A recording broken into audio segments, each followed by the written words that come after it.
Right, in this video, I'm going to show you how to do box 2 here. So I already have my answer for step 1, which is that x is equal to 0 and y is equal to -4. So here I'm just going to basically prove that my answer is correct by plugging my numbers back in, just so you can see that the equations work. So to do that, you take x and put it right there. Right, I'll do one equation at a time, and then I'll put the y, which is equal to -4, right here. All right, so I'm just substituting in my x and my y, and I'm going to click on the parentheses to make them go away. And again, you're just showing that that gives you a balanced equation. So since you have 0 on both sides, that means that these numbers did work in that first equation. So now let's see and just make sure that they work in the second one. So I put my y there and my x here. And just kind of clicks to start combining some things here.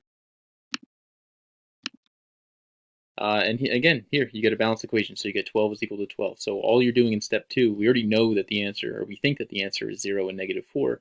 So here you're just plugging them back in just to verify that those numbers actually do work in both equations.